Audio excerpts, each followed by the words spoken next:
Welcome to the Butts and Seats Podcast, Sick Bay Edition, episode number 47. I just got back from working in Orlando, and it seems that I brought something back with me that's not COVID. We checked. We just tested, so we're both negative, but we both feel a little gross. Which feels ironic, because it's Road Wild 1999, live from Sturgis. And if you wanted to know of anything that would make you feel better on a sick day, it's not Sturgis. Well, I was referring to when they did it during COVID times, and it's like, yeah, over 100,000 people were linked to catching COVID at Sturgis. Oh, yeah, that's true. Well, we weren't there in person, so I guess that's a win in our book, I guess? Yeah. For a lot of reasons. I would never want to be there.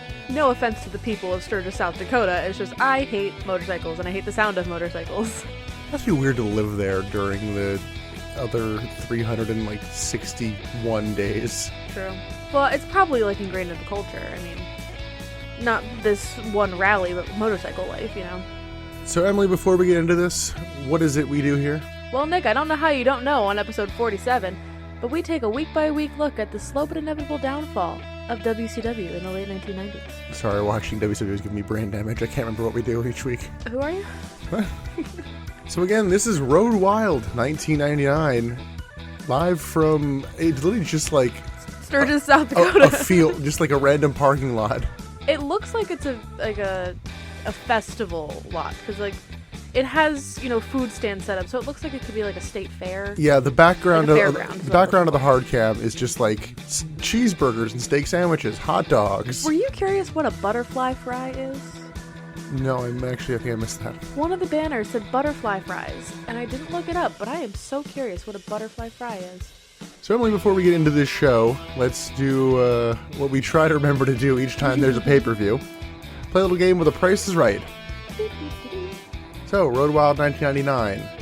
How many buys do you think it did? For context, last year did 365,000 buys, but last pay-per-view did 175,000 buys. Fucking yikes. I'm going to say it's better than the last pay-per-view, but not nearly as good as last year. So I'm going to say it got 217,000 buys. Very close. Really? 235,000. Okay. So I happened to see, while I was looking this up, the next one's bad. How many more pay-per-views do we have until the Vince Russo era? I think technically just one more. Oh, shit. I think it's a weird technicality of, I think he starts like the Monday before Halloween Havoc. Okay. It's weird. Like, I'm not excited for Vince Russo because you have not really like built him up to be a good thing for wrestling, but I am so bored. I want something to happen. I want something. I'm going to poke my stick at WCW and tell it to do something. So this pay-per-view is the most pay-per-view buys since Spring Stampede. Remind me, what was the big draw at Spring Stampede? That was the Fatal 4-Way match where Randy Savage was the special guest referee. Okay. I don't remember that being that bad. I don't remember anymore. Well, I remember being better than Uncensored, and it was more entertaining. I remember it being more than this main event, which we'll get to. But my God, do something. Well, let's begin with the beginning and then go until we come to the end. And start at the very beginning. Then stop. A very good place to start. Well, ironically, we actually opened with the main event hype package. Yeah. You excited? No! Is there two people that I don't enjoy watching wrestle? I don't get the hype of Hogan, and I don't like the cockiness of Nash. So, no, I'm not excited. We then get a very shaky helicopter shot, which they did the exact same shot the year before. We did peek at Road Wild 98 just to see... Just to prepare ourselves. Okay, how screwed are we on crowd noise? You know what that shot reminded me of? Do you remember the storyline of the hay field? And they were going to search for somebody. I can't remember who at this point. And it was the overhead shot with like the beam of light down on, I think like Ric Flair was down there. Yeah, Ric Flair was out in the field for some reason with a bunch of masked NWO people who like Hogan had his mustache showing. And it was like, why are you even masked? That shot reminded me of that, which... Can we like talk about that storyline? Because I miss storylines like that right now. Do you? I do. I wanted to die during that one. I want to die more now. Honestly, no. I don't want to die at this era of WCW. I want to take a nap. Like, wake me up when something happens. I did take a nap after, I think like the fourth or fifth match on the night. Yeah, we took what Nick called a quick break, and I went to check on him half an hour later, and he was asleep in bed. I'm like, what? Okay, so no, this I is a had- longer break than I thought. I had woken up right around the time, and I said my alarm's going off in 2 minutes. We then go to the arena with lots of revving. Oh, we're not going to talk about the lovely foliage shot that we got before we went into the arena? I thought that was a helicopter shot. No, it was a separate shot, but it definitely was aerial, so it might have been like from a helicopter, but it was lovely. Just some trees. On commentary tonight, we have Tony Schiavone, Bobby Heenan, and then Mike Tenay's back. It's like, all right, back to the 3-man booth. Yeah, which like I kind of liked tonight because 2 people kept it on track, and then there was Bobby. Fucking loved Bobby. Bobby's only blemish on this show is that he reused his hotel shower curtain line with Dennis Rodman. Other than that, he had some fantastic quips. Bobby, again, just doesn't know where he is. He doesn't know what's happening or what's going on. He's just vibing. Fucking state of Tony Schiavone and Mike Tenay's outfits, though. Oh, Tony Schiavone. That's a hell of a look. Doing a Triple H cosplay with the backwards leather patty cap and the denim jacket. It's a look. These aren't other commentators. They're buddies of mine. Oh, my God. You know, it's actually fitting that he's in Triple H gear because we actually have, like, promo packages for almost every match tonight, so it's just tons of footage that he can just throw to. The only difference is he's not like turning around and pointing at the prompter. You know, roll that bean footage. Which I still don't get. I've never gotten that line. Likes beans. Commentary hypes that they're giving away a fat hog, and I did not get my wish on this show, but I did see it for the 98 show, which was Mean Gene. I was just curious. I didn't realize they were giving away the bike to a viewer. I thought they were giving it away to somebody in the crowd. Which confused me because I'm like, nobody in this crowd needs a bike. Everyone's on a bike. Well, what are they going to do with it? How are they going to get it home? Well, I was thinking, wow, that's just dead air. Like, cool, you're going to give something away to somebody who's there, so that therefore literally no one at home matters. But now it was even weirder. But we'll get there when we get there. Yeah, the segment was garbage. It was a dead air. So before we go to the first match, let's just generally chat about the crowd and thoughts on it, because we were dreading this coming in. We were because of the Hell's Angel segment. Yeah, I guess yeah, it's mostly that's what killed us. Because I think that's when you realized that Road Wild was a thing, was when we were talking about that segment. And we were both dying at the revving of the motorcycles. And you're like, what if it's an arena full of that? To which I was like, I want to die. But this, to me, was not nearly as bad as I expected it to be, but it wasn't as good as I expected it to be. It's at least open air, so it just kind of vanishes into the sky as opposed to just being trapped in the arena. Right, which was the problem with the Hells Angels. And there were mics everywhere, and I'm assuming that this audience wasn't really mic'd. They were dead for large parts of the show, which may have helped our enjoyment. Yeah, they didn't care. Or it's a weird double-edged sword there of the crowd's dead, so it's hard to care, but they're not revving, so... So you said that this was a free event, right? Yes, they made $0 in the gate. So the people that were coming to this couldn't care less about WCW. I mean, I actually did see one of the bikers had a little paper wristband that said Road Wild. Oh, okay. So I guess they would have had to have, chosen to kind of come in, but... Maybe it was free with admission to the rally. I don't know. I don't know. That said, there are about 8 women there, and we know this because every time they show the crowd, they start with a close-up on some woman's chest and then zoom out to show the rest of the crowd. Yeah, I mean, it was clearly very hot because everyone was either shirtless or the women were in bikinis or tank tops. I mean, at the end of the day, it is, August 14th. True. It's the summer. I just assume that South Dakota is perpetual winter. I don't know why. Commentary actually talks in, I think it's the Sting match or... Maybe the Goldberg match are just oh yeah, people were performing out in the sun earlier, so it takes more out of them. Oh, okay. But the crowd was not as bad as we feared. Thank God for that. Can't say the same about the show, but we'll go through that one by one. We open with our first of 3 different tag team matches tonight. It is the Deadpool, aka Vampiro and the ICP with Raven, versus Rey Mysterio, Eddie Guerrero, and Kidman. Surprise to no one. I love that team. Yes. Yeah. Wow. Shocker, I know. Even this version of Rey? Yeah. And, I Rey... just like them working together. They have good in-ring chemistry, all 3 of them. Well, Rey was missing something. What was he missing? Oh, you care about this way more than I think anybody else does. Yeah, Rey, the Cruiserweight champion, did not bring his belt out. Yeah, no. They don't care about the Cruiserweight title anymore. When was the last time we battled for the Cruiserweight title? Well, we talked about this. Who cares?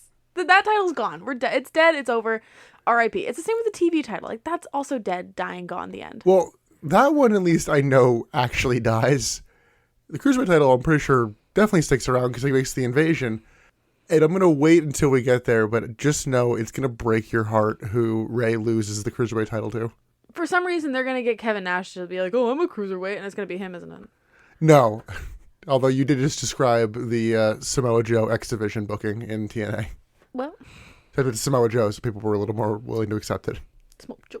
So this match does get a hype video, as mentioned. The only one that doesn't get any sort of hype video is Buff Bagwell versus Ernest the Cat Miller, and we're wondering if they cut it from Peacock. Because some of the build to that match definitely got cut off the network, and we talked about it, so let's move on. The faces come out to Eddie's theme / the LWO theme, which seemed a little weird. I mean, I love the theme, but it's a bop. I'm just like, really? Okay. It's a mood. It's a vibe. It's a bop. And yeah, Ray's attire just makes me sad. The long camouflage jorts. I know. The tiny sunglasses. Trust me, it breaks my heart too, because that is not Rey Mysterio in his prime. He'll get there. He'll get back to it in WWF. I know. It really just breaks my heart how marketable he is like this. You know, it's just so much better. It was really a great decision made by the marketing team. Oh, made by Eric Bischoff. Point the blame where it lies. You're telling me that Eric Bischoff didn't put head of marketing in his title somehow? You know, I don't know. Something I got over or they fixed at some point, it's only really bad in the tag team matches. The camera's lower than it is during every other show. So, like, the entire left side of the ring is blocked during tag team matches because the partners are standing there. It's just kind of strange. I didn't notice it on the hard camera. I thought the hard cam was fine, but... No, I think after... once it's not tag team matches, you don't notice as much. Fair. Match starts. Faces hit a lot of their signature moves early on. The referee was killing me in this match. So he watches the ICP hit punches from the apron and then turns around to like, hey, Ray, you can't be in the ring. It's like, you were literally just saw them cheating and went, that's fine. And then just turned around to, like, you didn't even know Ray was coming in. There are no rules. And the ICP in general, like, they're pretty, somewhere between not bad and pretty good in this match. They just need to learn more ref psychology. Yeah. I mean, like I said, they can hold their own. They are good enough wrestlers, and I said this last week, like, they don't look stupid in the ring. I'll give them that. But yeah, you're right, like, the ref psychology, it's also really hard to have ref psychology when you have, what did we have, like 6 refs in WCW, and they all are kind of stupid? It's not even that, just like knowing when to cheat, when to come in. I mean, I guess it's all really the cheating stuff, like when to cheat from the apron, when to stop cheating, I think is really the big thing. But sometimes, I think Violent J was the worst offender of this.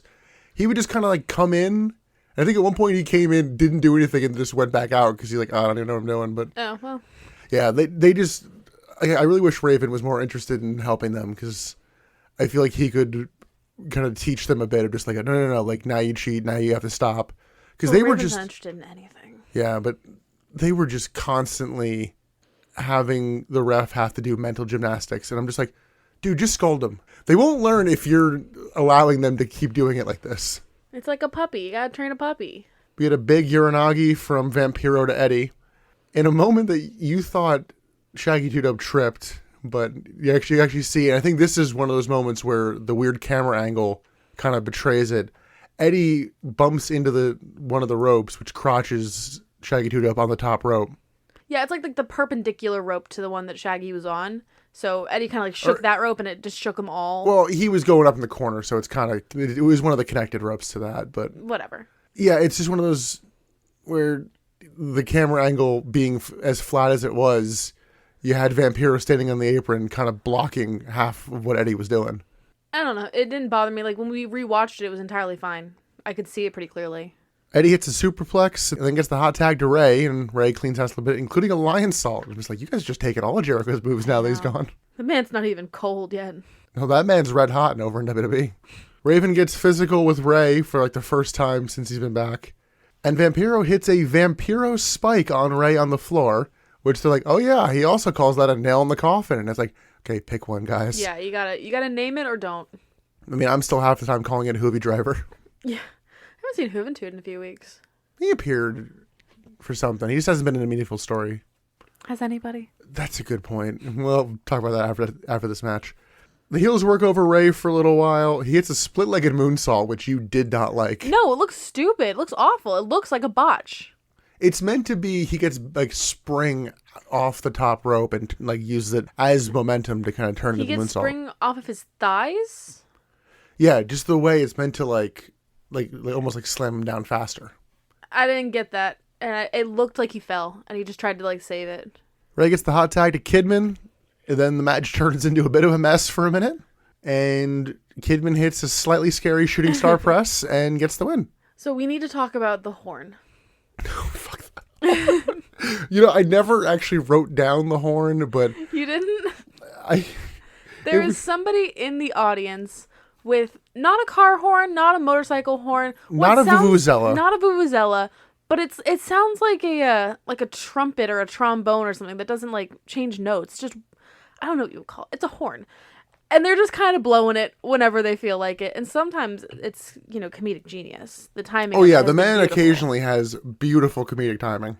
But it was pretty loud when we were introducing, the whole event. And I was like, oh God, somebody has a horn. It's going to be like the whistle. Remember the whistle guy?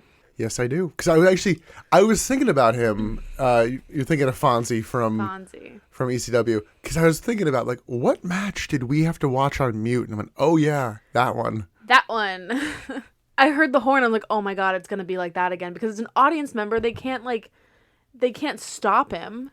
So we're just going to have to, like, suffer through this. And luckily, he was good enough that it was just kind of funny. And it wasn't, it wasn't constant the way that the whistle was. Yeah, I think I kind of stopped noticing it towards the last, 3 matches. Or the guy left.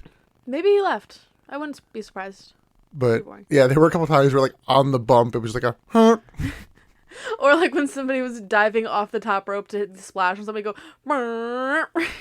Thoughts on the match as a whole? I look for light in all of these matches as much as I can.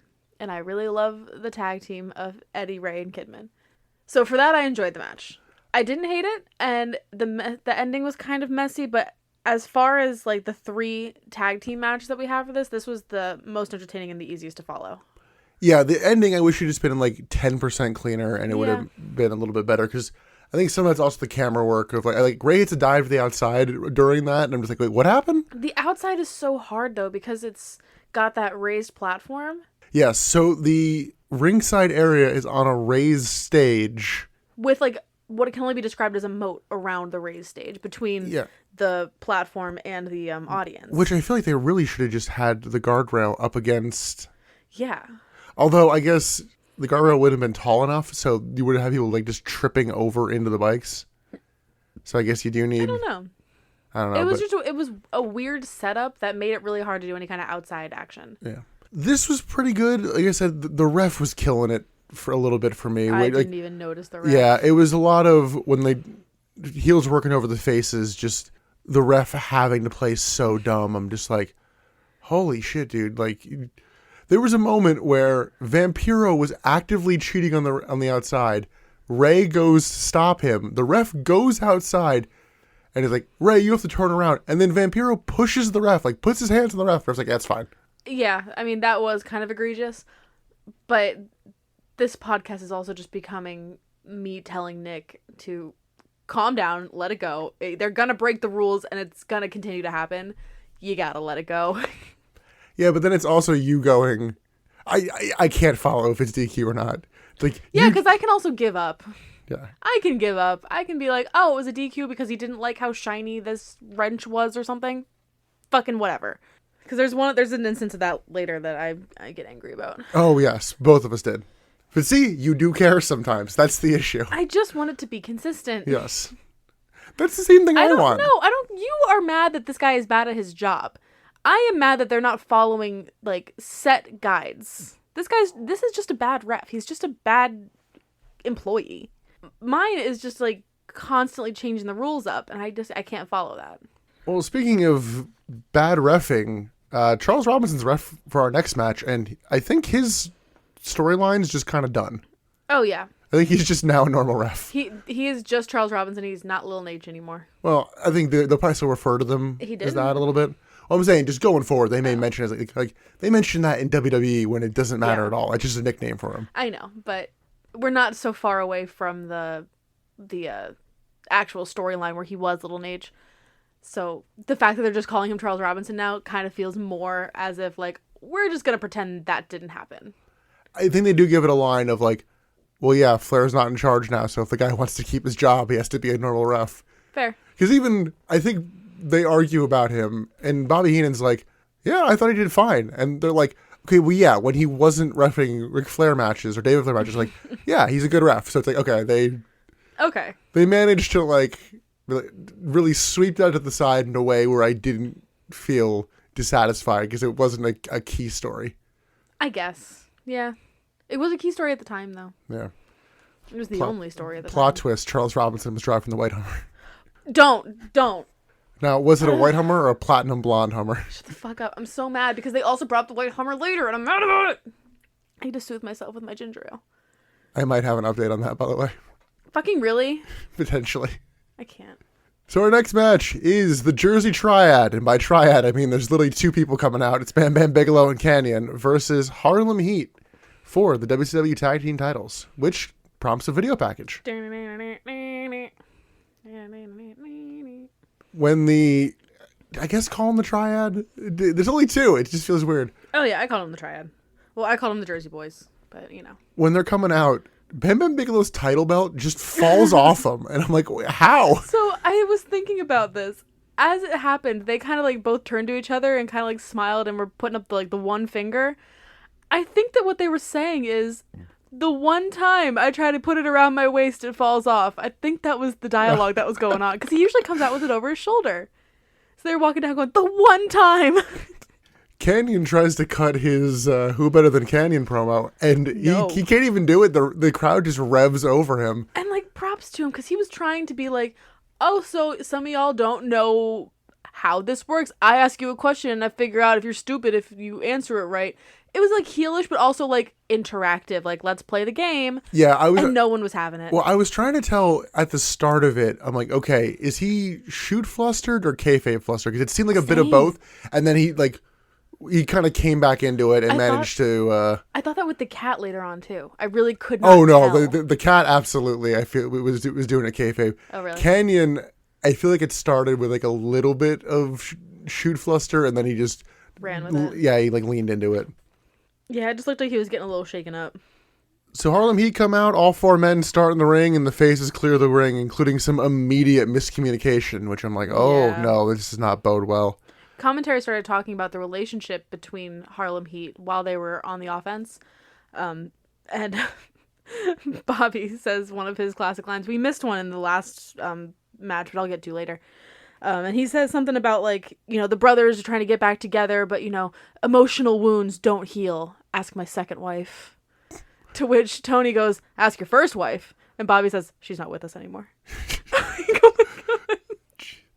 By the way, I did hear ask my seventh wife. Well, when Tony said ask your first wife, I kind of assumed that he said second, not seventh. Because my God, 7 marriages? No. Stop. But in the first match, Bobby said, for some reason, couldn't tell you why, because we're in South Dakota. Bobby says, I wish there was a hurricane here. Yeah. To which Tony says, well, that would make for some very treacherous wrestling.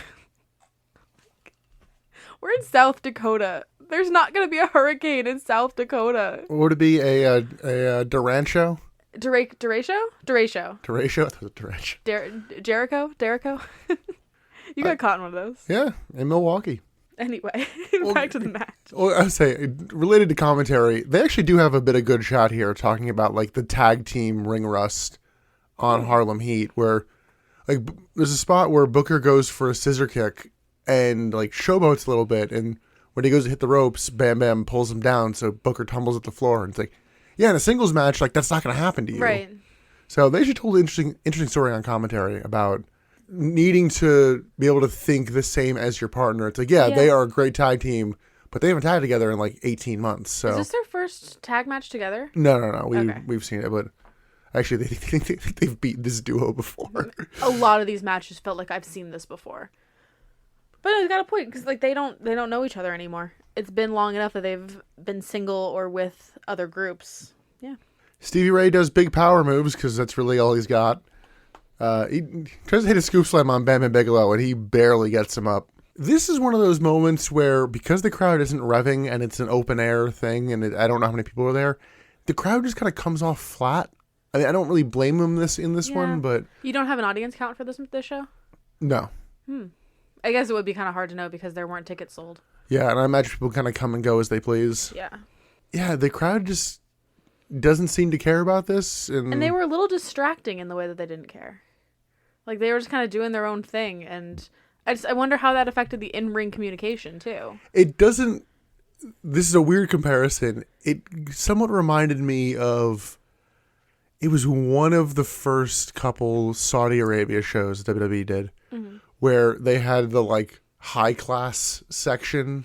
Oh, and they were all on their cell phones? Just getting up and just, like, leaving and just coming and going and, you know. 'Cause I've seen that in, like, the more recent Saudi Arabia matches where there's just, like, everyone's on their phone. Not, like, taking video or pictures. Just, like, scrolling. Yeah, it was just... That group of people who just did not care, who were there for, like, status reasons. Exactly. And so, yeah. Yeah, kind of same idea. When nobody in the audience cares about what's going on, like, you kind of stop caring. Butts in the Seats podcast, the only place we will compare a biker rally to Saudi Arabia. Oh my god. Back to the match. The heels slowly work over Stevie Ray, and Booker gets the hot tag, and then he goes... Was it a hot tag? Not really. It's a lukewarm tag. This is where he goes for the scissor kick and then gets dropped to the floor. We get a top rope falling famouser from Canyon, who decides, that was a good idea, so he goes for it again, and then Booker counters it into a powerbomb.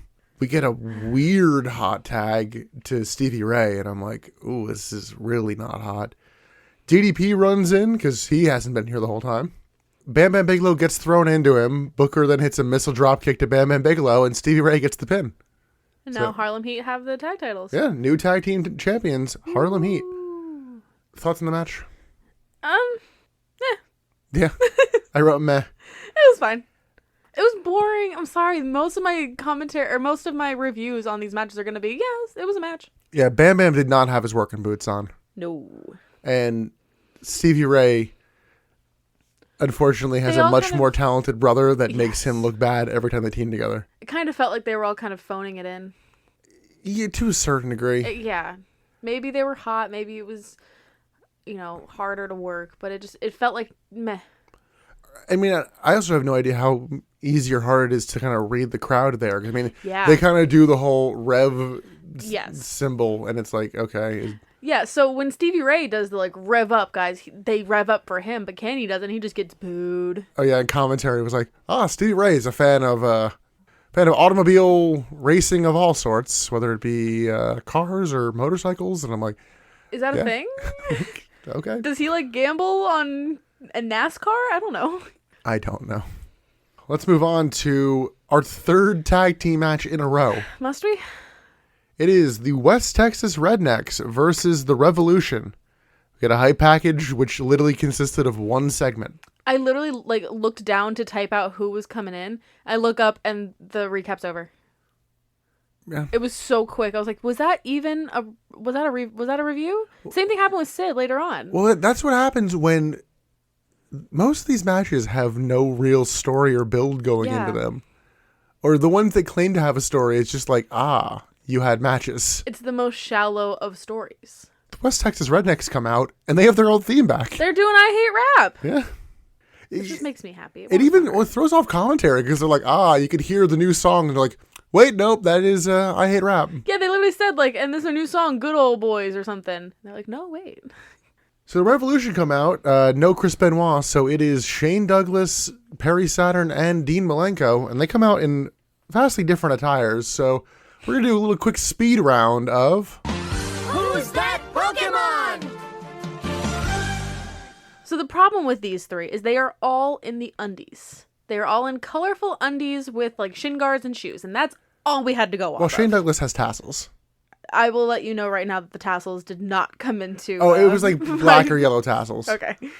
All right. So we're going to go for all three of them. So Shane Douglas came out in a mustardy yellow and black. Perry Saturn came out in bright, neon green with a splash of pink. I saw it was orange. I thought it was pink. Oh, well. And then Dean Malenko came out in like almost galaxy, like blue and black. Blue, black. I think there might have A been little bit of purple. I would say there might have been a touch of red as like the border, I but didn't see the red, but all right. So, and just for mine up front, Shane Douglas's black in the light looked a bit brown. oh my god, you're gonna do this on a technicality. All right, Emily. Who's your Pokemon? So I'm going to go backwards because I like Shane Douglas's best. Okay. I had Dean Malenko is Corvisquire. Okay. Perry Saturn is Caterpie. Because Caterpie actually has the orange like eyebrow kind of thing. I disagree. And Shane Douglas's Pokemon is also how I felt watching him in this match. Is Drowsy. No, maybe, but I don't know if I agree with yours. I'll go in the same order, though. I had Dean Malenko as Haunter, which just felt like an That's obvious... a lot more purple. It was like a purpley blue. All right. We'll go back and look at it. So I had him as Haunter. Saturn, I had Skiploom because of the the red sort of floral thing, and the thing in the center of his undies kind of looked like a little flower, so I went with that. And then Shane Douglas, I had Elekid. I thought the yellow matched pretty well for him. I wish he had blue in his look anywhere because I really wanted to give him Guzzlord because the man does not appear to be in good shape. I'm sorry, Guzzlord? Yes, it's one of the Ultra Beasts from Sun and Moon. That sounds like a 12-year-old Xbox Live handle. You're not wrong. So, I say moving into the match. I gotta look him up. Who the fuck is Guzzlord? I'd say moving into the match, but Perry Saturn has a mic and kind of kills this match for me a little bit. Because he basically is like, yeah, we don't really care about this feud. We're just here to beat people up. And like, then he calls them girls. Yeah. And I think I don't know if it's because it's the third tag team match in a row, but I just don't care. This one was definitely the messiest, too, and the hardest to follow. Also, Guzzlord has 2 Z's in it, too. Like, they're going for, like, guzzling. Like, come on. Oh, God, Pokemon, why? You know what you're doing. Remind me after this to show you what that Pokemon's cry looks like in the anime. Oh, stop it. No, it's going to look like gumdrops, isn't it? No, I'm saying like it's like noise it makes. Oh, I thought you meant like tears. No. The noise it makes because it's fucking hilarious. Oh, no. Guzzlord. Because, yeah, it does not match what you think that Pokemon would look like. No, it's like an angry crab with a very large mouth. Anyway. So the Rednecks work over Douglas for lots of this to a dead crowd. Had a hot tag to Saturn, all 6 men brawl in the ring. Malenko locks in a cloverleaf on Headache, but then Kenda Windham comes in, hits Dean with a cowbell. Saturn gets the pin after a Death Valley driver on Bobby Duncombe Jr., which he really does not get him up for at first, and then manages to do it. Anything I missed during that match? You didn't say the Radicals win, but they do. Well, the Radicals don't win, the Revolution win.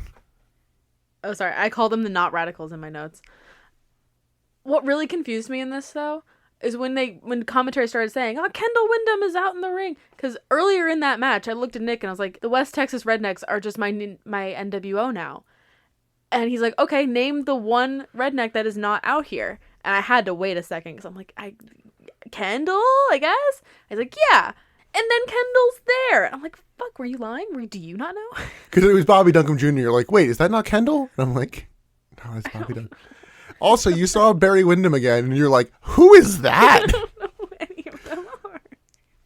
They all look the same. I have a stronger argument for them all looking the same in the West Texas Rednecks than I do in the NWO. All of these men are of the same stature, same height, and the exact same hair. Like, come on, man. They're also all white, as opposed to the NWOB team.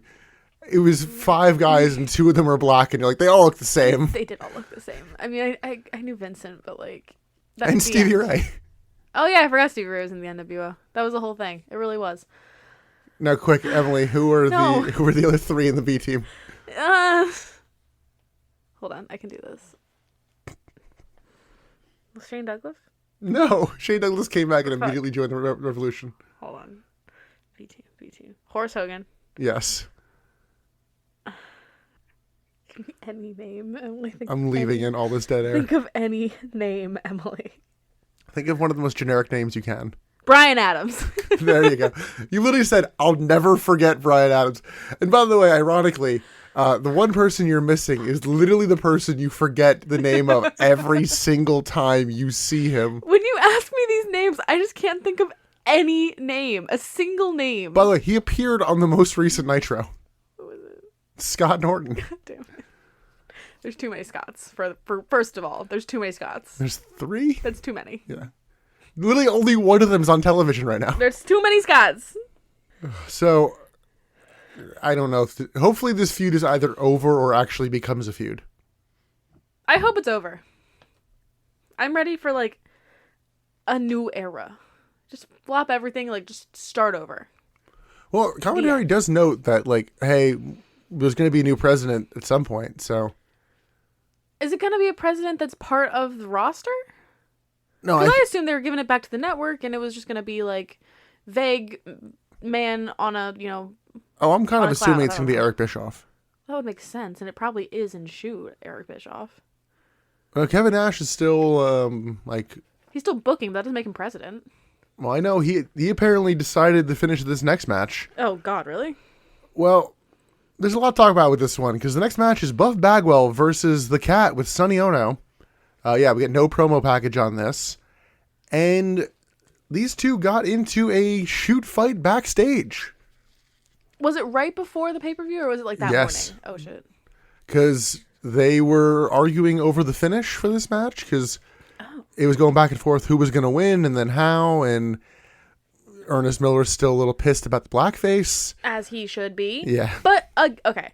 Let's just address this right now, because I'm confused. Yes, Yes, he should. He absolutely should be mad about the blackface. 100% Buff Bagwell is in the wrong, and Cat has every right to be angry about that. However, the Cat comes out wearing Confederate flag wrestling gloves. And he's like showing them off to the crowd, being like, look guys, look at my cool gloves. What? I'm confused. So am I. For those who are not from the United States, South Dakota, regardless of the name of the state, is not south of the Mason-Dixon line. It wasn't a state during the Civil War, so it didn't have like an affiliation with the Confederacy or the Union. However, it is a northern state. Why? And also, he's black. Why is he wearing a Confederate flag? I don't understand. I don't know. I wish I had answers for you. I'm just I really so don't. confused, and I want to understand the Cat, and I want to be on his side because he was wronged, and he absolutely deserves to be angry about what was done to him. But you're not helping. Like, what are you doing? Ugh. Okay, continue. So yeah, apparently Kevin Nash decided who would actually the finish of this match. Apparently. Let's just go through it. I can't. Well, the Cat tries to cut a promo, and they rev over him. So then Buff comes out, no top hat on him. Breaking his mother's heart. So he goes to cut a promo, and the Cat grabs out of his hands and tries to do his promo, and the crowd just continues to rev over him. So then Buff is like, okay, I'm gonna do my promo now. And the Cat does it a third time. I'm like, okay, shit. And they start calling him a pussycat. Honestly, That was funny. the Cat fucking worked this crowd perfectly. Yeah, you said that. To me, it was he was getting like actually upset and angry. No, You were like, oh, he's doing a great job. no, because he was still on the outside doing the like, come on, fight me, fat boy. Like, Oh, like classic Cat. yeah. No, the Cat managed to get more heat saying basically nothing than he would have if he actually had cut his promo. Yeah.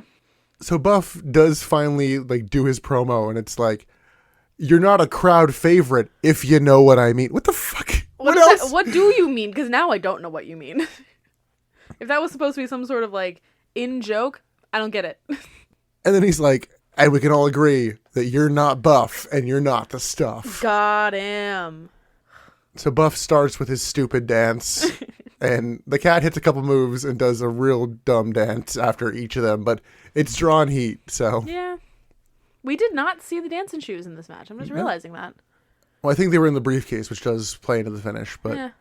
We didn't see the shoes. we do get multiple pussycat chants and a sign. Yeah, okay. So I had to like ask Nick, in like wrestling show culture, do people show up to the arena with blank poster boards and Sharpies and whatever's going on in the show, do they just like make a sign that goes along with it? Because of this sign.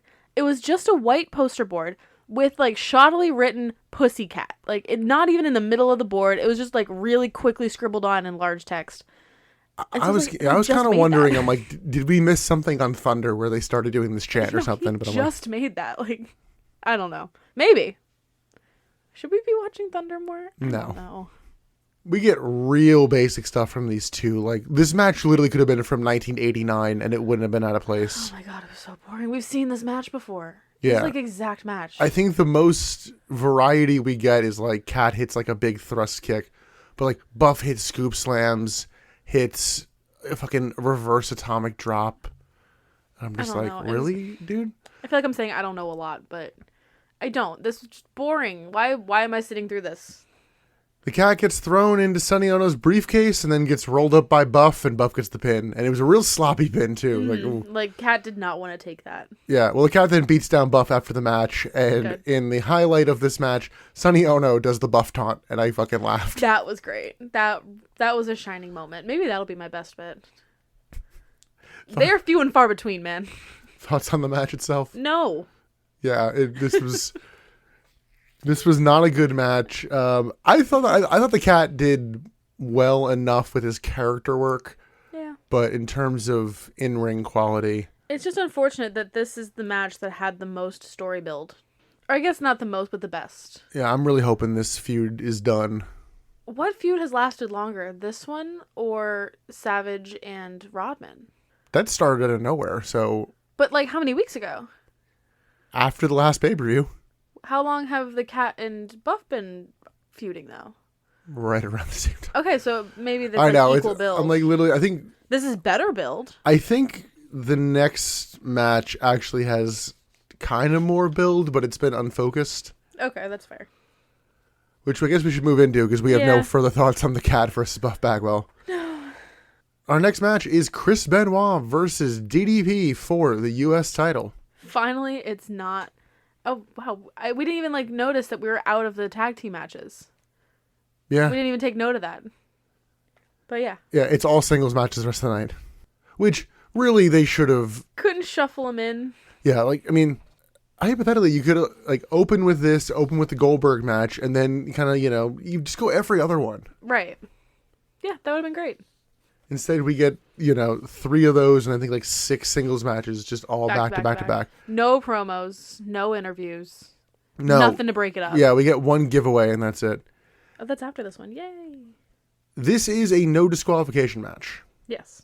DDP comes out and apologizes to Benoit for talking about his mother, and it's like, I know you love her very much, and so can anybody else for $2.99 a minute. Oh! Benoit has a weird new theme, I think. I don't know. All the Revolution have bad themes. They actually talk about during the Revolution's entrance earlier. It's like, I don't know what theme this is. Yeah. It's going to let it play. The match literally starts with a dick kick to DDP. A dick kick. Also known as a low blow? Yeah, I don't know. But in my brain, a low blow is like the arching arm move. It can be like the top of your foot, too. Yeah. DDP goes for a powerbomb early on, but Benoit counters it and then hits a baseball slide to the outside. We get a belly-to-belly suplex from DDP, followed by a weird fireman's carry, like, forward slam kind of thing. I liked it. It looked impactful. I just hadn't seen that from anybody before. It did look impactful. It looked rough. Like, Wade Barrett, take note. That's how you do that move. Wade Barrett. What a sexy boy. He's not Shawn Michaels. He's the new Shawn Michaels. No, that's been about... 17 other people? Oh, God, I'm trying to think of how he lived... I know, by the way, none of them were. I know Jeff Hardy got that a lot. Ew, really? No. Jericho got that a little bit. I can see that. He is a pretty sexy boy. Dolph Ziggler got that a bunch. I can see that. Trying to think who I don't else. think Dolph Ziggler's sexy, but I think that he thinks he's sexy. He thinks he's cute. He knows he's sexy. After that, fireman's carry forward slam is a gut wrench gut buster. They do some back and forth pinning maneuvers, but they all end up with DDP getting the advantage. Sidewalk slam to Benoit, and DDP goes for another, but Benoit counters it into a jawbreaker and then gets tied up in a trio well in the corner. In a very sexy move, DDP takes off Charles Robinson's belt. Bow, chicka, bow, bow. And then he whips Chris Benoit on a less sexy move. But he also whips Little Nate. He whips him with his own belt. Or he like thumbs him in the eyes, like, give me your fucking belt. DDP then just chokes the shit out of Benoit over and over again with the belt. Yeah, he like tightens it around his neck. Yeah. Goes for the pin, and it's only a 2. He then hits like multiple snapmares with the belt. And he goes for this weird, like, puts Benoit like over his shoulder and like chokes him like that. Benoit flips out of it and then whips DDP, chops him, and then hits 3 very nice bridging German suplexes. You know I love a bridging German suplex. Like the crowd actually does come back to life for that. Like they've been sitting on their hands for about like 3 matches. Like, oh, here we go. Oh, it's a good ass move. Benoit signals for the diving headbutt, but Canyon interferes when Benoit goes up top.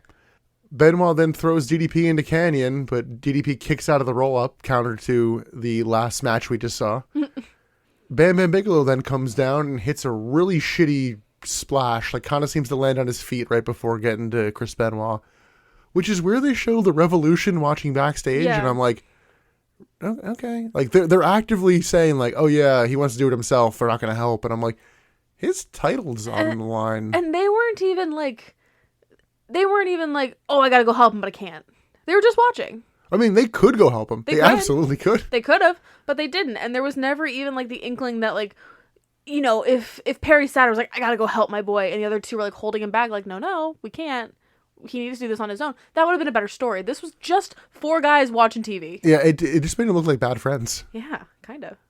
So they then do the same like Irish whip into somebody's spot with Bam Bam Bigelow getting thrown into Canyon. Then we get a double exhausted falling headbutt spot. The first one is Bam Bam Bigelow into DDP's crotch, and then Benoit falls into Bam Bam Bigelow's crotch. It was like a domino effect. Except I didn't even see how DDP fell. It just like, okay, I guess you're down he's now. just on the ground. We then get a diving headbutt from Chris Benoit to DDP, and with no help from the Revolution, Chris Benoit wins and retains the title. Woo. I thought this was a pretty good match. Got a little messy down the end. I mean, I think it was obviously designed to, but... Yeah, this was definitely the best match we've seen thus far. The interference got a little convoluted with the headbutt spot there, but... Yeah, it didn't really bother me, though. Like, you expected these 2 to interfere. Oh, yeah. I'm just saying the interference could have been cleaner as opposed to people were just falling and doing the same Irish whip your guy into the other guy, and it's like, we've seen that like 4 times tonight. At this point with these 3, it's like current day WWE if you're watching a Roman Reigns match and not expecting the Usos to come in. Like, they're gonna come. It's just a matter of when. Credit to DDP for actually letting Chris Benoit get a fucking clean win. True. Because it's not been going around lately. It's been sparse. Yeah, and Chris Benoit needed this win. It's like, okay, cool. You feel like you like kind of raised a tier. Nice pay-per-view win for him. True. This is about the point where I was longing for a backstage interview or an in-ring interview or some kind of like promo to break something up. Because I was just like, this got me. Like, I was bored. At this point, I needed a break. I think this might be where we took our break. Yes. And I just needed to stop. I needed to take a breather. And that's something we've talked about before. It's something that WWE does well. In their pay-per-views, in their episodes, in their shows. They know how to pace a show. WCW never figured that out. And it's exhausting for the viewer. Yeah, I think a lot of that does really go to the order of matches. Absolutely it does.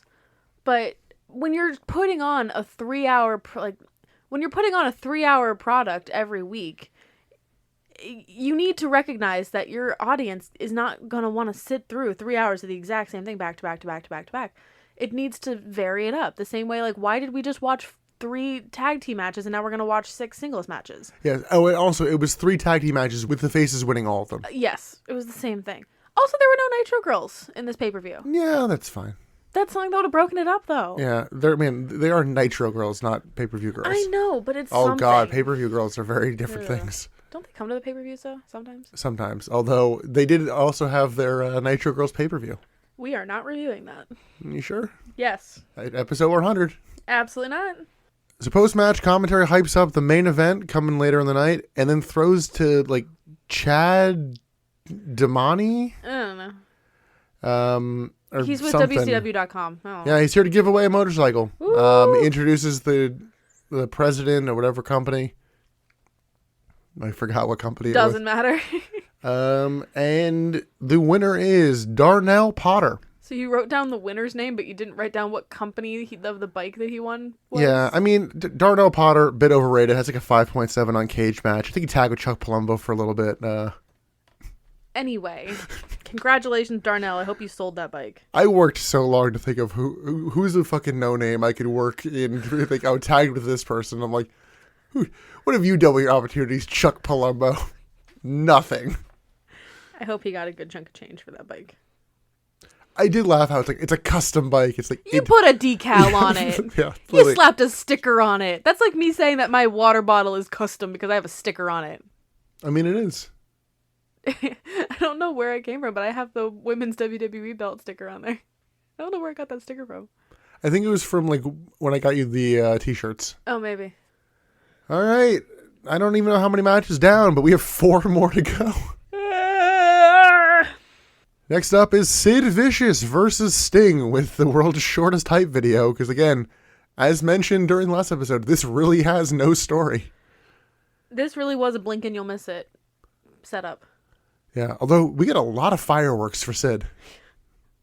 Well, he's undefeated, Nick. He deserves it. Remember how I said during last episode, I'm like, note this. And you're like, I think he's undefeated. I'm like, yeah, eventually. I didn't know it would be literally the next episode. Jesus. So let's get this out of the way. Sid has lost multiple matches on television by DQ, or even his team lost, but Sid himself has not been pinned or submitted on television. Okay, so he has not been defeated in that sense. However, on live events, he's lost like fucking crazy to Sting. We don't talk about the live events. Well, we're going to have to. Why? Because somehow on Nitro, I think they're going to claim the number is that Sid is 55-0. Oh, so they're doing the Goldberg thing with him. Oh, yes. Oh, Jesus. 55. He hasn't even been back that long. Meaning, obviously, house shows would have to count. You're right. This is before Twitter, though. People can't be like, oh, I saw Sid lost. I don't know what pay-per-view they're going to do Sid and Goldberg at, but somehow in the next month, 1 to 3 months, I'm pretty sure they will claim that Sid is 173-0. Oh my god, so it's gonna be who has the longest undefeated streak. Yeah, except for the fact that Goldberg's already lost his. Yeah, but he had a long streak. Honestly, Goldberg's been winning matches like crazy too. Like I think that's true. He's literally only lost that one match. I don't even know if he's like I can't remember the last time he's gotten pinned since that one match. Like I think he's lost a multi-man match or two. It's, the same way that Sid has. He hasn't been pinned except for that one. Yeah. So yeah. Anyway, when they're coming out, commentary notes that this match has happened before, and they don't really have anything to like denote why this one's special. And I'm like, oh, okay. Yes, it has. Anyway, after Sting comes out, Sid threatens to go to the back unless the crowd stops revving. He should have just gone to the back. Match starts. Sting kicks Sid in the corner, and it somehow results in Sid laying across the top rope. It looked like a glitch in a video game. Like, it looked like the player was supposed to hit, harder at a better angle or something to get him up there, but it was like, kick, hop. It was too much of a delay and, like, too much velocity behind Sid to get him up on that top rope. It was weird. We get multiple Stinger splashes, and then they brawl on the outside. No count from the ref for a count out there. Back inside, Sid dodges a Stinger splash and then slows things down with some power moves, and then a rest hold. Yeah. Clothesline, then back outside, back inside, more rest holds. I'm bored. We get an exhausted headbutt to the groin spot from Sting, which is like number 5 or 6 on the night, it feels like. But somehow Sid gets up first and goes up to the top rope, gets caught by Sting. Sting scoop slams Sid, that's a mouthful, and then goes for a splash, but Sid gets his knees up. Sting then gets fired up, but eats a big boot. Which... Note the big boot, because that is just a general move. Because somebody does it later and they're like, like Hulk Hogan. And it's like, it's just a big... You're just putting your foot up, man. It doesn't require skill. I can do a big boot. Sid then goes up top again for some reason. But Sting catches him and hits a superplex. Hits 2 Stinger splashes. Gets caught with a third. Sid chokeslams Sting. Gets the pin. It's like, out of absolutely nowhere. Didn't even feel like it built towards it. Yep. This needed to be half the time. Uh-huh.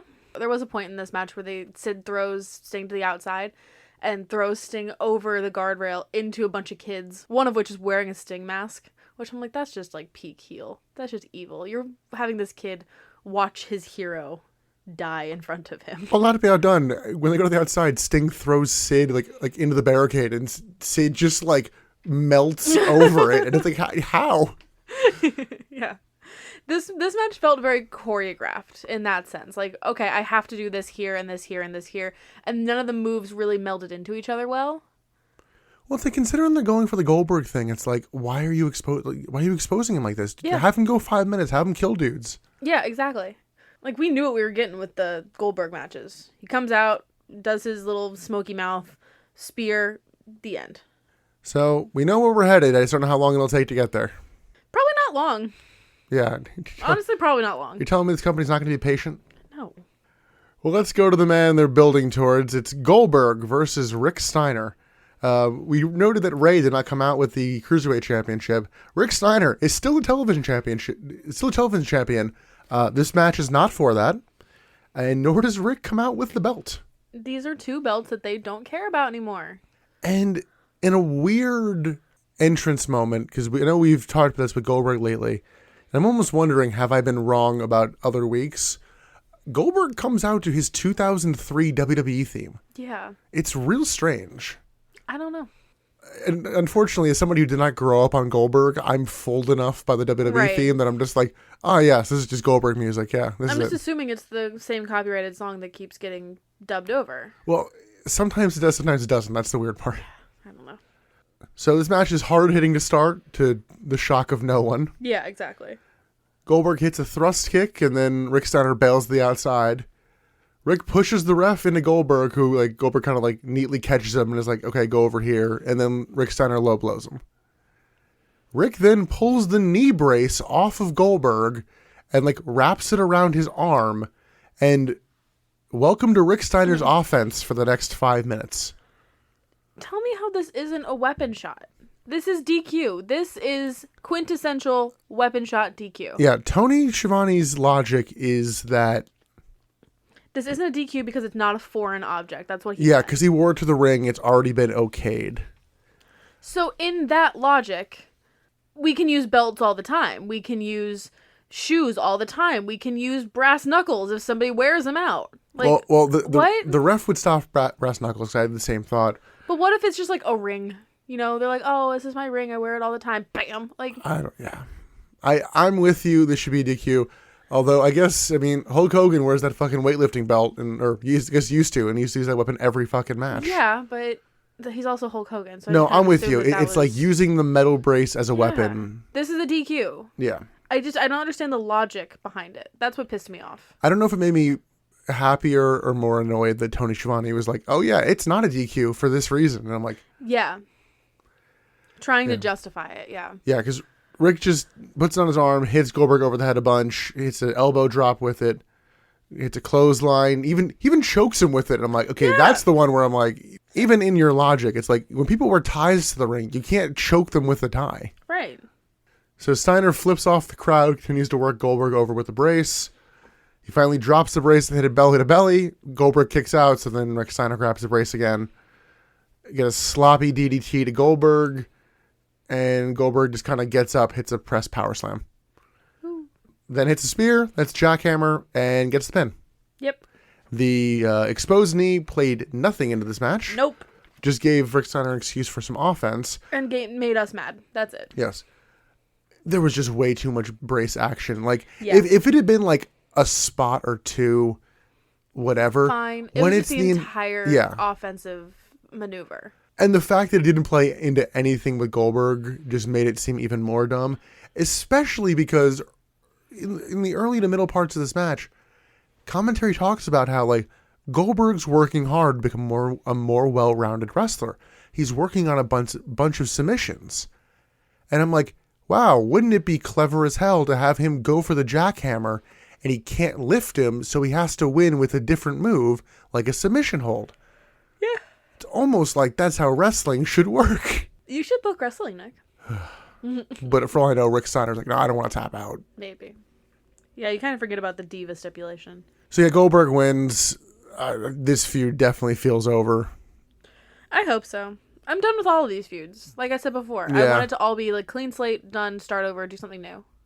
Goldberg continues to tread water. We'll see what they have for him next.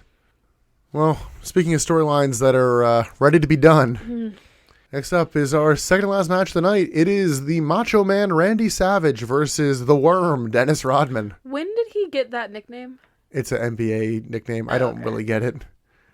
We do get a hype video for this, and we both wanted to lose our minds a little bit at the very end of the hype package because they include a clip from Thunder where it's like, yeah, George's bodyguard is the driver of the white Hummer. Yeah. Do you know who that may have ended up being? However, she wasn't willing to do business because she was on again, off again with Dennis Rodman, and I think they're off again. So because I think she was supposed to be involved in the finish of this, and then just wasn't. Who? Carmen Electra. You said something about Carmen Electra being part of WWE or WCW. I feel like I've heard this from you before. Yeah, I don't think I fully understood why until now. I know like Sable was also rumored to be the driver at one point. Okay, but like if this is if this is her bodyguard, Oh yeah, why would it be Carmen Electra? First of all, why would it be Sable? They can't. Maybe Sable more than anything. Can protect her, but like Sable at least was a suspect before they did the bodyguard story. Right. Carmen Electra, I don't think was. Carmen Electra ain't no bodyguard. She pretty.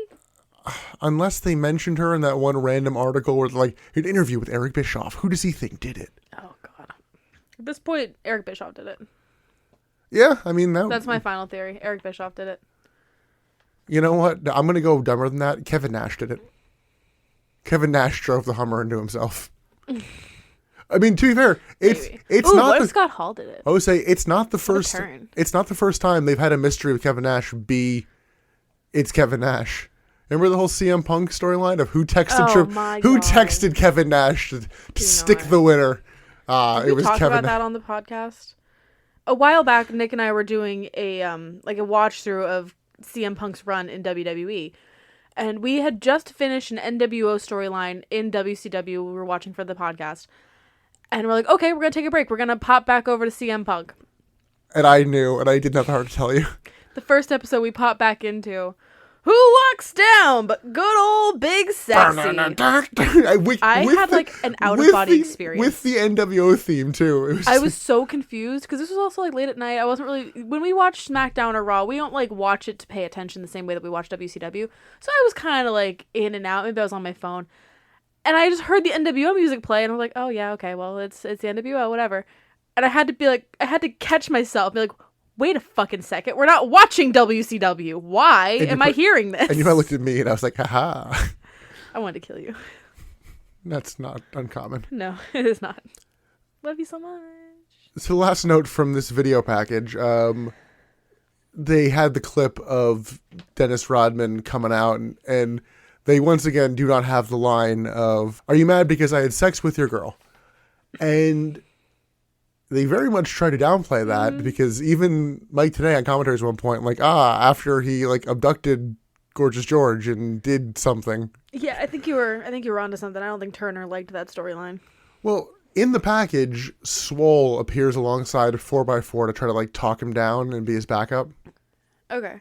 Who were part of the No Limit Soldiers. Oh yeah, remember the No Limit Soldiers? So in one of the upcoming days, Swole is going to be arrested. Oh yeah, that's fun. What do you think he'll be arrested for, Emily? Assault.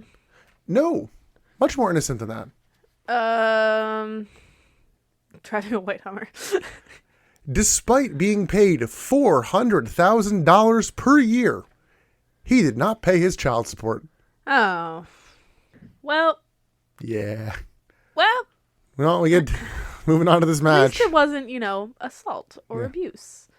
Going into this match, kinda, because Dennis Rodman has his music hit, and it's not Voodoo Child, it's something else. No, but he waits for the entire song to play. Oh yeah, geez, there's like a bit of gamesmanship here, and I'm like, just miss your cue. No, he was just showboating backstage. He was talking to some PA or something. And this was the moment I realized that there's not a match on this card.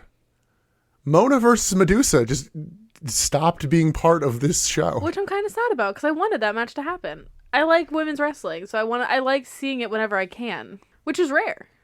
I wonder if they realize they only really have two female wrestlers on the roster, and they go, shit, if we do this match now, we have, with like no build, we have no future story. Oh no, you might have to hire a woman.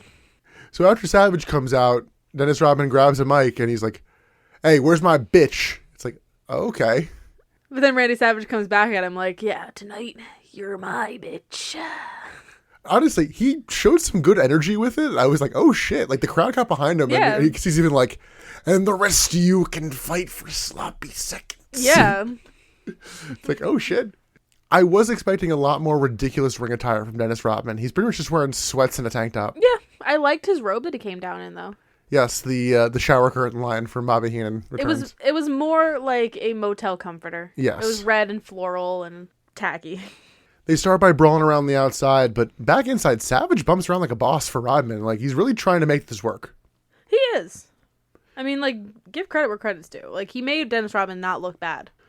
And if it wasn't clear that Dennis Rodman is also a heel, he bullies one of the referees and then knocks him out. Except the new ref just like immediately comes down. I'm like, oh, is there like a ref bump? No, okay, next one. Just keep them coming. They're just on like a circular door back there. Just like kick them out and we're going and go. And now you. They went through what, 5 refs? Something like that. Savage gets the advantage by gouging Rodman's eye and then chokes him on the ground. I'm like, I guess you're also a heel. Savage dumps Rodman face/throat first in the top rope. It looked really rough. Yeah. It looked shoot rough. Savage then attacks a ringside photographer who we're told is the new editor of the WCW magazine. Yeah, he just like attacks this guy for no reason, like steals his camera. And then hits Rodman with the camera. It's like, all right. What a bully. This dude sells for like fucking 15 minutes. I know. Too, it feels like. Savage gets a 2 and then hits the second ref, knocking him out. And the third ref comes in and Savage just hits him too. Savage gets vaulted to the outside and then like almost lands on the editor and one of the refs. And I'm like, why are you guys still over there? Right. They brawl outside again. Savage like leaves to go look for a weapon, doesn't find anything, so then just goes back to brawling with Rodman. I'm like, also, I don't really know what his goal was. It's not a no DQ match, but they're just brawling up the apron. Doesn't matter. I think it just kind of depends on the person whether or not that matters. The logic I went with in my brain is they're already attacking the refs so much that it's like, do you want to be the guy who tries to count them out? Right. Like, just let them have it. They're both on board with this. It's like when you're in the middle of a board game and you're like, all right, can we both agree to just change this one rule because it's dumb? It's like house rules in Uno. If you look up the rules to Uno, you're a douchebag. Make up your rules as you go. You can double reverse. You can double draw 4. There are no rules. So they brawl up the ramp to backstage. Savage pulls a guy out of a porta potty and then throws Dennis Rodman in it and tips it about halfway over. There's a bunch of boxes to stop it going all the way. And you were very concerned with this. So they tipped it over, and it's a porta potty, so you expect some kind of grossness to come out. So originally there was like water dripping out the bottom. Gross. It's a porta potty, whatever. They open the door, and there's like sludge coming out. It doesn't look like poop. It doesn't look like sewage of any kind or toilet paper or anything. It just looks like gray sludge. I don't know what that was. I'm not in, porta potty maintenance in the 90s. I'm very curious. And like you said, they didn't tip it all the way over, so things didn't get damaged. So you can't say that something like burst and everything just flooded out. I was gonna say you definitely don't know how porta potties work. Then nothing can burst. It's a hole. It's a wet hole, Emily. There's no pipes for that. I'm saying like the box that the wet hole goes into didn't burst. As far as I can tell, it just tipped over. It didn't get crashed. Yeah. Also, I avoid porta potties at any possible opportunity. So yeah, I don't know much about porta potty maintenance. Gross. I'm a woman. Rodman comes out of it pretty clean looking. It's like, okay, I thought you'd be a little grosser. Like, no, you look fine. He slowly walks back towards the ring and Savage chases and catches him. They get back in the ring and Rodman climbs to the top rope and then drops to the second rope and then accidentally hits the ref on the dive down. So I think that's like the 5th or 6th ref now. That had to have been the 5th. Gorgeous George then runs out as... She looks great in her attire this week. I just have to point that out. Yes, Gorgeous George runs out. And she has pockets. She has pockets. So in her past week's attire, it's been like teeny tiny shorts and a booby shirt. This time they gave her pants. And like the pants and the crop top combo, even yes, it was booby. It's just a good look. It's a better look. And it's a mood, it's a vibe, it's a bop. It's a mood, it's a vibe, it's a bop. But I don't remember, this is going way off the rails. Stop me, whatever. There was a fashion movie back in like the early to mid 2000s. Maybe Devil Wears Prada? I don't remember. But there was a rule in it. No, it was a TLC show. What not to wear. And in that, they tell you if you're going to show skin on the bottom, you cannot show skin on the top. So like with shorts, you'd wear long sleeves or a jacket or something. And if you wear pants, if you wear long pants, you can't wear long on top because it just the balance doesn't work. This is why I think this outfit worked, because it was long on the bottom, short and skin-like on the top. Balance.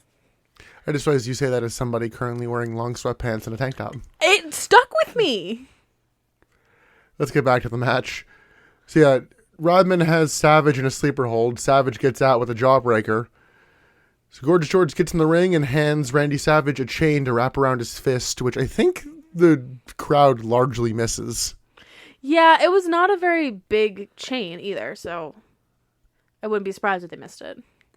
We get a low blow from Gorgeous George, Dennis Rodman, followed by a chain shot, and Randy Savage gets the pin, and the crowd does not really react. The crowd goes neutral. Which they were like into a good portion of this, so it was weird that it was just kind of flat there. This was better than I thought it would be. Yeah, it definitely was. And it helped that Randy was covering the match. And he helped make it good. Like, I won't give him credit for a lot, but I'll give him credit for, helping carry Dennis Rodman to a good match. Yeah, and this is Rodman's first and only singles WCW match. Yeah, they noted that as he was coming out. Not the only part, but like his first. And I know we'll see him in maybe a sporadic promo appearance or two, but Few taps. I guess this is a good time as any to say goodbye to Macho Man Randy Savage. Yeah, apparently this is his last match. Outside Ever, right? That we'll see, because he'll do like a house show match, I think, in the upcoming week or so, and then he'll randomly appear in a battle royal on Thunder in like May.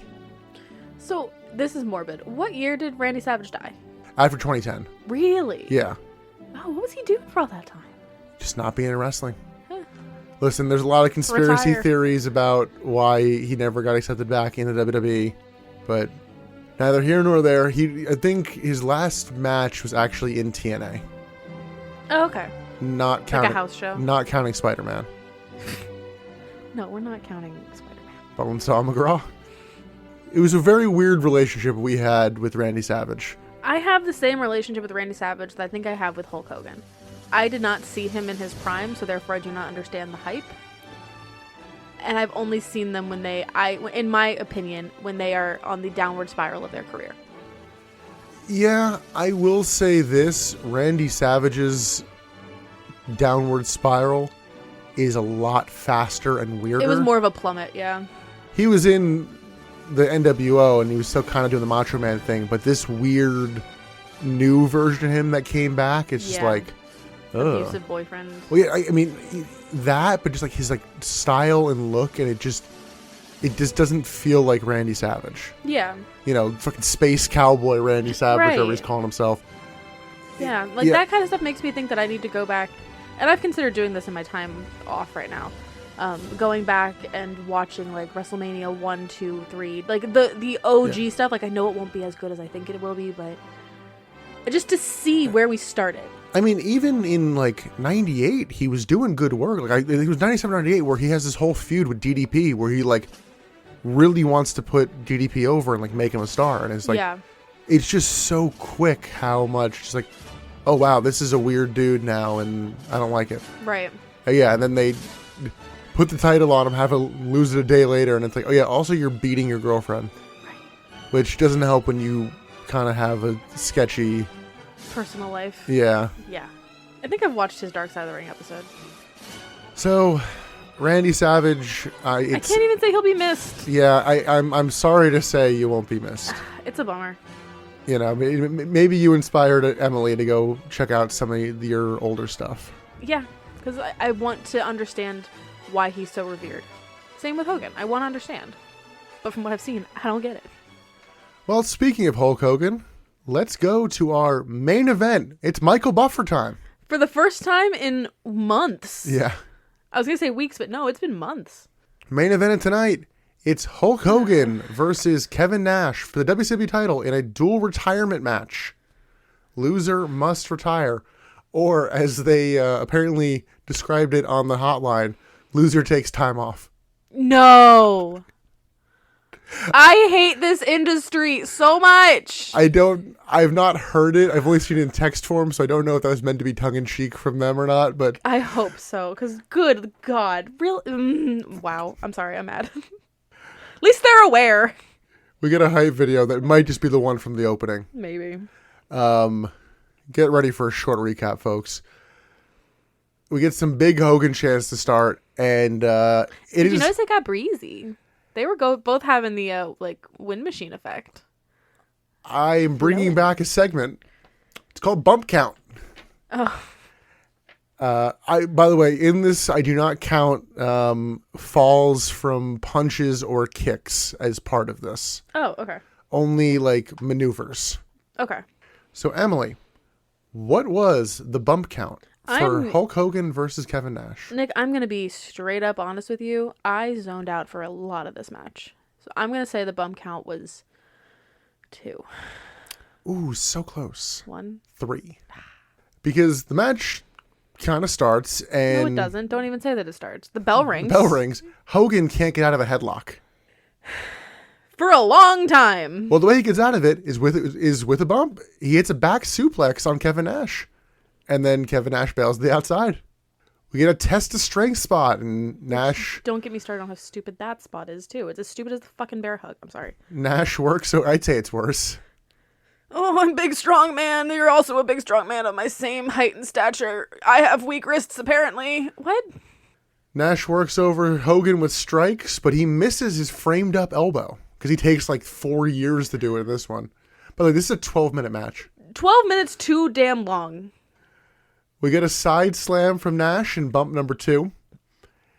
He hits 2 like running leg attacks, I don't even know what to call them, onto Hogan on the second rope. And then we get a framed up elbow from Nash that actually hits. He then hits a big boot, and commentary lose their mind like, oh my God, that's Hogan's move. It's like... It's just a move, friends. He put his leg up. Also, Kevin Nash has 5 moves. That's one of them. It's 5 moves. You count the fucking hair flip. Nash then hits the jackknife, and Emily, can you confirm for the crowd at home that I correctly predicted the finish of this match? I think at although this point, it wouldn't have been hard to. Absolutely not. I could have probably done it. I think at this point we were both, you maybe less than me, we were both just like scrolling on our phones waiting for it to be over. And Nick just kind of like glances up and he rattles off the exact ending of the match. And I was like, yeah, probably. And then 30 seconds later it happens. No. I called that at the beginning of it. I'm like, no, it wasn't the beginning. Honestly, I kind of, well, it was during the... I felt it in my bones after Monday because on the last Nitro, they did not have Hogan do the whole Hulk up. I think it was during the test of strength because that's when I was like, y'all, you got to do something. So in bump number 3, Kevin Nash hits a jackknife to Hulk Hogan. Hogan then kicks out, hulks up, big boot, leg drop, pin. And the end. Kevin Nash is now retired. No, he's not. He'll be on fucking Nitro on Monday. Emily, he lost a retirement match. You're right. He'll be at Nitro at 10:58 on Monday. Let's shit on the match before we talk about the post match. What match?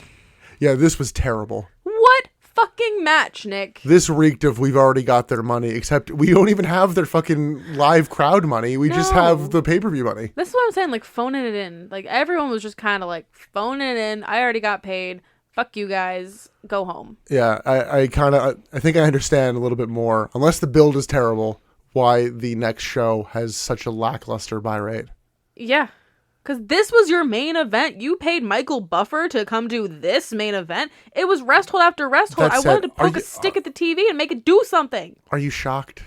No, but I should be shocked. I should be shocked is the thing. Emily, would you rather watch this or the finger poke of doom again? I think I'd rather watch the finger poke because something happens.